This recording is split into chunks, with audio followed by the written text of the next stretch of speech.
जय श्री कृष्ण, राधे राधे, जय गिरिराज। आज सुनते हैं केदारनाथ की कथा। ज्योतिर्लिंग पर्वतराज हिमालय की केदार नामक चोटी पर स्थित है। पुराणों एवं शास्त्रों में श्री केदारेश्वर ज्योतिर्लिंग की महिमा का वर्णन बारंबार किया गया है।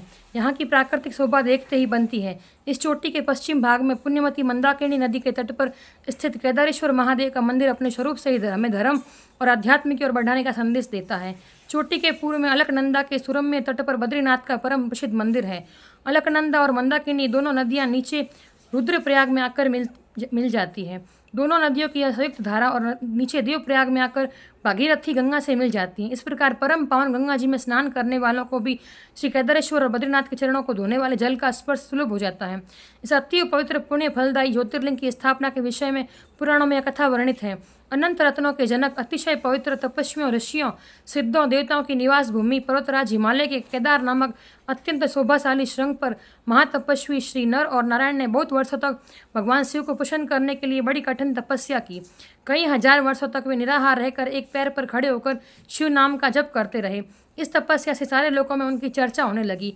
देवता, ऋषि, मुनि, यक्ष, गंधर्व सभी उनकी साधना और संयम की प्रशंसा करने लगे। चराचर के पितामह ब्रह्मा जी और सबका पालन पोषण करने वाले भगवान विष्णु भी महा तपस्वी नर नारायण के तप की भूमि भूरी भूरी प्रशंसा करने लगे। अंत में भगवान शंकर जी भी उनकी इस कठिन साधना से प्रसन्न हो उठे। उन्होंने प्रत्यक्ष प्रकट होकर उन दोनों ऋषियों को दर्शन दिए। नर और नारायण ने भगवान भोलेनाथ के दर्शन से भाव विह्वल हो और आनंद विभोर होकर बहुत प्रकार की पवित्र स्तुतियों और मंत्रों से उनकी पूजा अर्चना की। भगवान शिव जी ने अत्यंत प्रसन्न होकर उनसे वर मांगने को कहा। भगवान शिव की यह बात सुनकर दोनों ऋषियों ने उनसे कहा, देवाधिदेव महादेव, यदि आप हम पर प्रसन्न हैं तो भक्तों के कल्याण हेतु आप सदा सर्वदा के लिए अपने स्वरूप को स्थापित करने की कृपा करें। आपके यहाँ निवास करने से यह स्थान सभी प्रकार से अत्यंत पवित्र हो उठेगा। यहाँ आपका दर्शन पूजन करने वाले मनुष्यों को आपकी अविनाशी शक्ति प्राप्त होगी, भक्ति प्राप्त होगी। प्रभु, आप मनुष्यों के कल्याण और उनके उद्धार के लिए अपने स्वरूप को यहाँ स्थापित करने की हमारी प्रार्थना को अवश्य स्वीकार करें। उनकी प्रार्थना सुनकर भगवान शिव ने ज्योतिर्लिंग के रूप में वहाँ वास कर स्वीकार किया। केदारनाथ नामक हिमालय श्रृंग पर स्थित होने के कारण इस ज्योतिर्लिंग को भी केदारेश्वर ज्योतिर्लिंग के रूप में माना जाता है।